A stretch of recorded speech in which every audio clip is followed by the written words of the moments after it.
চেয়েছে, তারা কোনো বাতিল যায়নি, শুধু জবাব চেয়েছে কেন এটা 93 সর্বশেষ প্রজ্ঞাপন অনুযায়ী কি রেজাল্টটা দেয়নি।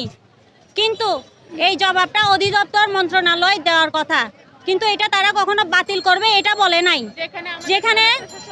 যেখানে আমাদের জনপ্রশাসন মন্ত্রণালয়, আইন মন্ত্রণালয়, গণশিক্ষা মন্ত্রণালয়ের মতো বড় বড় 3টে মন্ত্রণালয় আমাদের বলে দিয়েছে এটি 2023-এর সার্কুলারের নিয়ম অনুযায়ী নিয়োগ কার্যক্রম সম্পন্ন হবে।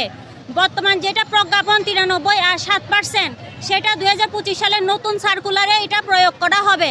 কিন্তু তা সত্ত্বেও গতকাল আমাদের সাতটা শুনানির পরে একটা রায় হয়েছে, যেখানে বিচারপতি কি চিন্তা করে আমাদের নিয়োগটা বাতিল করে দিয়েছে। 6531 জনের নিয়োগটা বাতিল করে দিছে।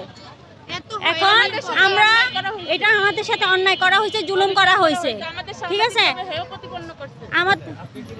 আমরা বিগত 4 মাস 5 মাস যাবত যেভাবে হয়রানি হচ্ছি, সামাজিকভাবে লাঞ্ছিত হচ্ছি, পারিবারিকভাবে লাঞ্ছিত হচ্ছি, চাকরি ছেড়ে দিয়েছে, এখানে অনেকে সরকারি চাকরিও ছেড়ে দিয়েছে। তাহলে এখন আমরা কি করব?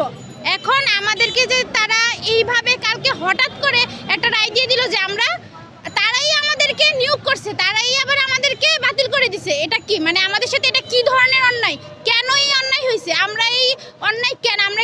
আমরা কি সব নিয়ম মেনে পরীক্ষা দেই নাই? আমরা কি পরীক্ষা দিয়ে পরীক্ষা উত্তীর্ণ হয়ে তারপর আমরা সুপারিশপ্রাপ্ত হয়েছি?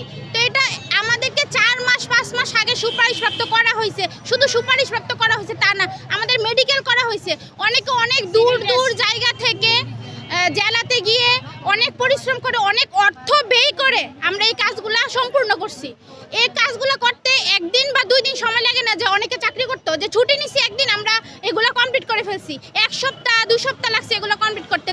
সেই জন্য বাধ্যতামূলকভাবে আমাদের সবাইকে চাকরি ছেড়ে দিতে হয়েছে। এখন আমাদের না আছে অর্থ, না আছে সম্মান, এগুলার জবাবদিহিতা কে দিবে? আমরা এখন কি করব?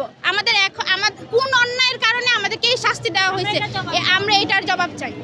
আপনি বলেছেন সামাজিকভাবে হয়রানির শিকার হচ্ছে, এই বিষয়টা একটু বলবেন। সামাজিকভাবে এতদিন আমরা সুপারিশপ্রাপ্ত হওয়ার পরে সবাই আশেপাশে ফ্যামিলি সবাই জানে যে আমরা সুপারিশপ্রাপ্ত হয়েছি। সবাই বলে এই যে তোর তো চাকরি হয়ে গেছে।